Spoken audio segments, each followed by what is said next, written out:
Hello and welcome back to the Ollie Ecom channel. I hope you're doing well. I hope you're having a great day. Today we're going to be reviewing a new dropshipping store that I started in the middle of last month. I think I started it on the 15th. Let me just double check. So I made my first sale on the 15th. So I started ads on the 15th, I believe, as well. I'm not going to reveal the product today, unfortunately, but I will be telling you the niche and my ad strategy that I went around with doing, the profit I made, and what I think of this store and my goals for this month, or if I'm continuing it at all. I may not be. So, jumping into the analytics first on Shopify. As you can see, over the course of from the 15th, as you see here, from the first sale to the 31st of, why does that say December? Oh no, January. 31st of January, I did $1,679.44. I will be converting this all into pounds in a moment, and then we can look at profit in pounds versus my ad spend data. But I'm just going to have a quick look at these figures first, and then we can go from there in terms of looking at where I want to be in the future. So we've got an average order value of $64.59, which I think is really, really good. I think one of the highest orders we had was about $400 just on its own. I think it's $399 actually, because this product is something that you can buy quite a few of, which is something that's really, really important when looking for a dropshipping product. So I definitely would recommend looking for something where a customer can buy it 3 or 4 times and it either runs out, or they may need a few of them, or you could buy them for gifts for different people as well. So that's always really good. So we did 26 orders. And we've got a returning customer rate of 3.85, which is really, really good. So just after, I think this guy was about one of the first 2 people to order. And then as soon as he received his product, he reordered, which obviously shows that the product's good and that they wanted another one. So just converting that into pounds. So it's £1,226 of profit and 35 pence.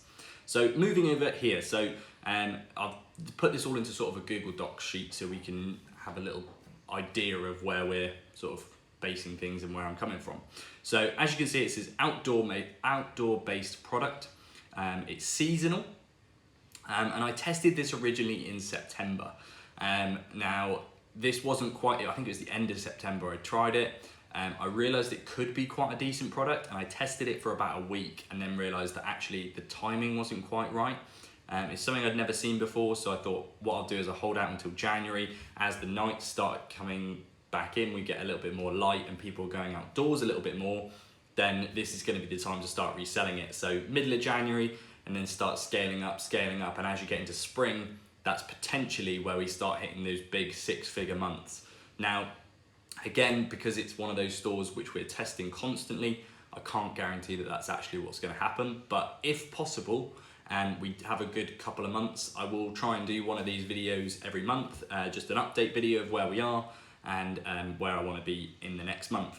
So I started the store again on the 15th, as I said. So this data is from the 15th to the 31st. Obviously, we're well into February now. Are we on the first Friday or the second Friday? I'm not sure. But yeah, so, it's only sort of 15, 16 days that we're looking at the data. So as you can see, $1,679 converted into pounds. The ad spend I spent was $578. So I'll talk to you in a little bit of a moment about how I actually decided my ad strategy and where I went about with that, and the budget I actually set for each one. And then the product cost, this is actually where this store just makes all the difference. The product cost is so little. So you're looking at £269 pounds and 56 pence for all of the product, which is incredible. So a little over £800 in terms of overall costs and things like that, which leaves us with £378 and 70 pence. Forgot to put a 0. Which I presume it is. I've done the calculations and then just not put that last decimal point. Now, £400, it's not enough to live on, obviously, but in terms of overall profit, after 15 days for the first time of opening up a store, it's good. I'd like to see that tripled in February if I'm going to continue.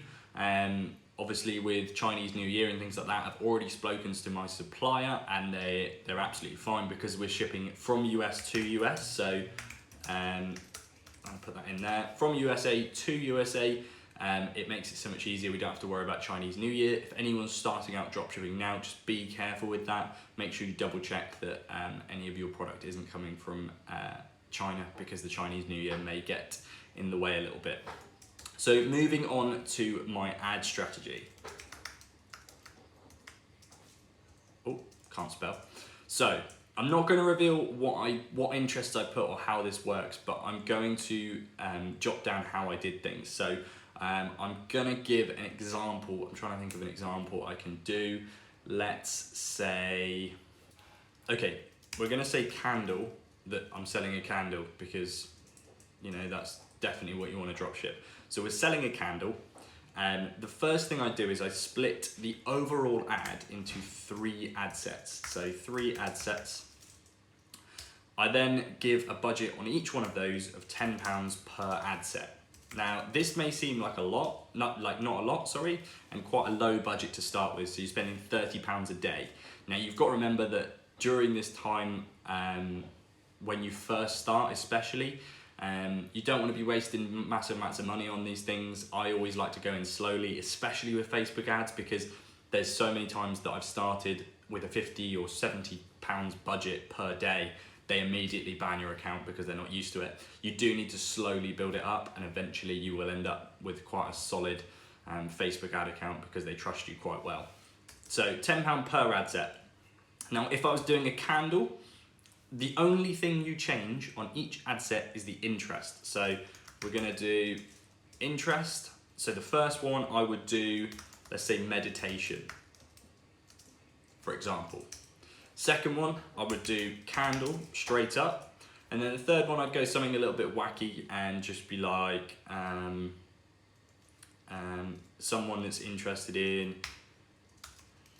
beauty, for example. So you've got 3 ad sets there, spending £10 per day. Like so. Put this in here.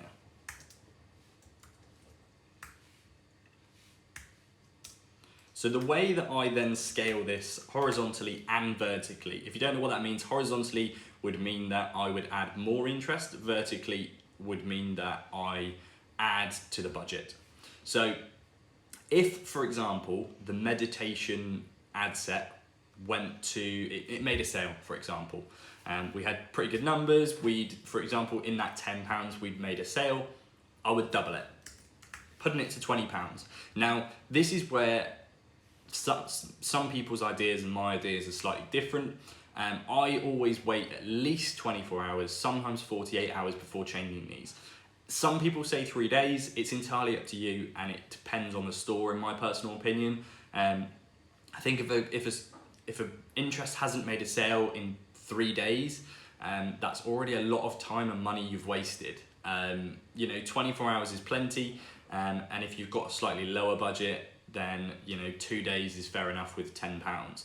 So I wouldn't get rid of these ones at all. I'd leave these for another 2 days. If none of these made a sale within 2 days, I would just create some new interests and just go from there. Now, this is where I sort of played around with it a lot, and I think I've done about 8 or 9 different interests so far.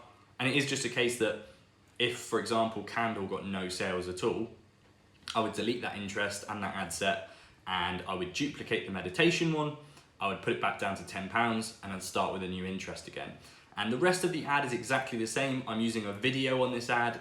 It's a video I put together myself. It's quite self-explanatory, and it's actually a really, really simple ad that just does capture people's attention. And then you literally just keep building that up. I think I'm running at about £70 a day. So it's nothing crazy. I think I've got 3 or 4 ad sets. So a couple are running at sort of £20 a day, another's running at 10, and I can't think, maybe another's running at 20 as well. I'm not really sure. But it is just as simple as that. You've got to have a play with it, but just make sure you give yourself that time between each one to let it build up. Now, it will say learning phase, and eventually I will start building this up a little bit, sort of scaling it a bit quicker. The reason I'm scaling so much, sort of slowly at the moment, is because we've got the outdoor product and it's seasonal based. So because I'm selling to the US, you know, it's not that hot in the US at the moment, but you come in a sort of March time, that's when people are going to start looking for this product, and it's definitely going to be something people are going to start looking towards. So let's talk about where I want to be at the end of February. So obviously we did, what did we do? Sort of £1,200 over the course of 16 days. So just over half the month. So realistically, I want to hit £3,000 in terms of overall revenue. Now that's a very, very realistic goal. Let me put that in. Realistic goal of 3,000. Ideally, I'd like to do, let me just think. So I'd like to do, if I could do $6,000, that would be really good, because a realistic goal is about £3,000. And then I think a slightly more unrealistic goal, because I'm scaling quite slowly, remember, is $6,000. So I think if I did about $6,000, I'd probably make just over £1,200 in profit. So yeah, I'm really interested to see where this store goes. Again, it may be a case that I shut down the store, and I'll definitely do an update video either way, whichever way I go. And if I do end up shutting down the store, I will actually reveal the product and everything to you as well. Likelihood is I'm not going to do that just yet. But we will have to wait and see. So I hope you enjoyed this video, a little bit of a sit down, a little bit more hands-on with how things go, and me just showing some results. And hopefully you learned a little bit from the ad strategy as well. I know a lot of people have got that question, but just make sure on each one of those ad sets there's only one interest, and make sure on those interests as well they have quite a high number when you take off the detailed targeting expansion. If you untick that on the right hand side, there should be a little like number with how many people it reaches. If that's, you know, a reasonable amount, sort of 9-10 million, then I would go ahead with that. I've had a recent thing with a student where he's selling to quite a small country at the moment, so you've just got to be really careful, especially when you're doing sort of smaller countries and more specific places as well. But I hope you enjoyed this video. Make sure you like and subscribe and hit that notification bell as well. I'll see you in the next one. Thank you very much. Goodbye.